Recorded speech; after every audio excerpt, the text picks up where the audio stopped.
How to give negative feedback to an employee without damaging your relationship. Let's be honest, most leaders don't struggle with what they need to say, they often struggle more with actually saying it. Because giving negative feedback can feel risky. You don't want to upset the person, you don't want to damage the relationship, and you definitely don't want it to backfire.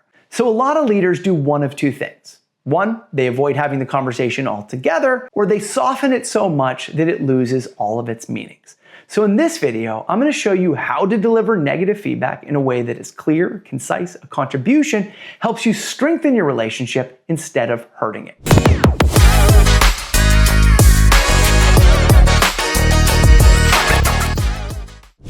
If we haven't met before, hi, I'm Chris Littlefield. I'm the founder of a company called Beyond Thank You. I've spent 20 plus years training leaders at top companies around the world, from L'Oreal to Colgate-Palmolive to the United Nations, how to have the conversations that matter most so we can support people to do the work that matters most. The biggest mistake that leaders make around giving feedback is that they relate to negative feedback as separate from the relationship, when it's not. Feedback doesn't land because of the way that we say it. It lands based on the relationship and the level of trust that we've built with this individual so that they're open to hearing our feedback.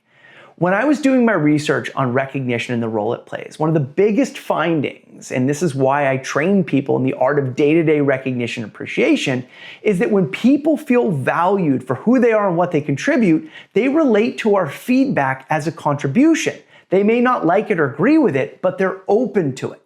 But when people don't feel valued, that same message from that same person occurs as criticism or worse, an attack. And if we only reach out to people when there's something wrong or when there's something we need them to work on, then of course those conversations are going to feel awkward and heavy. Because negative feedback needs to be part of an ongoing, regular dialogue we have with our people, when we run into them in the halls, when we see them in meetings, in our one-on-ones, where we're both telling them the things that they're doing really well and the things that we want them to work on. And when we do that, these conversations are less awkward. It's only when we avoid having them for a long time that it makes it hard to have these conversations. So now let's talk about how to be able to deliver feedback in a way that the person is more open and receptive to it. Now, of course, we need to have built that relationship, but there's some key components to clear feedback. One, we need to share what we see or observing, not our judgments, not our stories, just what we actually see and observe. Then we need to share the impact on us, on others, on the organization, on our clients, and our customers. And then most importantly, what do we want to see instead? So we don't want to just be talking about what happened in the past that we're frustrated with. We also want to be sharing what we want them to do to be able to avoid these things in the future. So let's take an example of an employee who interrupts, cuts people off, and shuts other people down in your meetings. So what you observed is the other day we're in our meeting and you interrupted Maria, and I noticed afterwards she stopped sharing and she shut down, and nobody else was speaking after that. Okay, so that's what you observed. The impact is that when I see you interrupting people or speaking over people or cutting people off, you may be more comfortable to do that, but it shuts other people down, and we need to share the space if we want to have open conversations, if we want access to everyone's ideas, and we want to build the kind of culture that supports us to be at our best.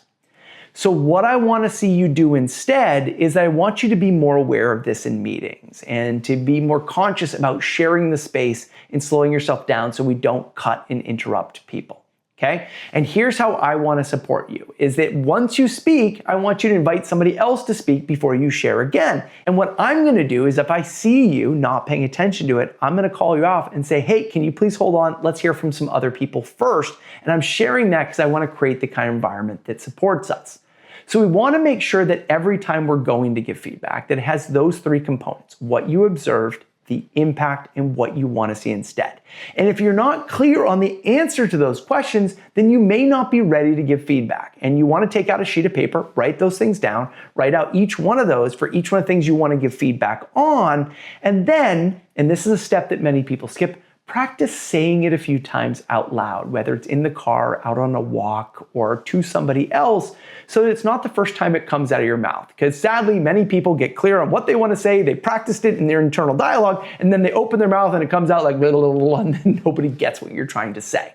Okay? And that's preparing to make sure you're effective in delivering it. But our feedback needs to be clear, needs to be sincere, and most importantly, it needs to be actionable. Now, another thing that's important to keep in mind is that we need to be direct, but we don't need to be harsh. You're not attacking the person. This isn't a personal attack on them. It's important that when we're having these conversations, don't bury it, don't soften it, but be direct and remember that you're giving this feedback to them because you want to help them grow, you want to help them develop, and you're committed to creating the kind of culture on your team that supports everybody to be at their best. Now, the next thing is we want to turn this into a conversation. So once you've delivered the feedback, don't just quickly move on and step over it, turn it into a discussion or dialogue. Pause for a second and understand, how did they see it? You can ask them to, hey, can you walk me through how you saw it? Any thoughts on this? Any observations? Anything that I'm not seeing about this? And this does two things. First, it helps you get more context on there may be things that are going on that you don't see that's causing them to act and behave this way. Like, hey, you know what? So-and-so has been talking over me in all the meetings, so I've been doing it because I realize I need to speak louder to get my voice to be heard. And then you realize there may be some other things you need to be able to address. And then second, it also gives the person a little bit ownership in their development. They get to share what they see, why they may do it, and then together you can discuss and create strategies to help support them to be able to work on this behavior and other behaviors that they may want to work on as well. And when people feel heard, they're more likely to actually take these things in and be committed to actually changing and working on them. And then lastly, at the end of the conversation, just re-emphasize and commit on what you're going to do next.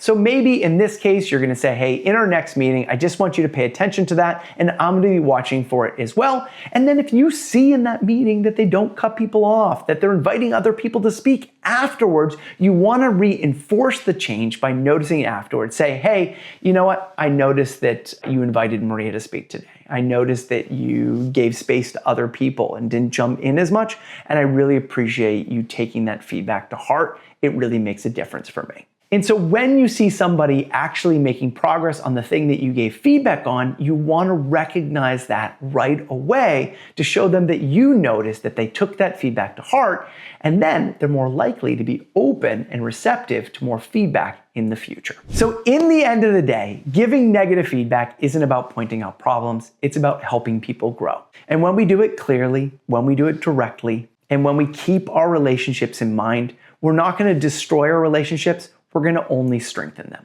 I hope you found this video helpful, and if you did, please hit that like and subscribe and check out some of the other videos on this channel about how we can do the little things each day to build cultures where people feel valued.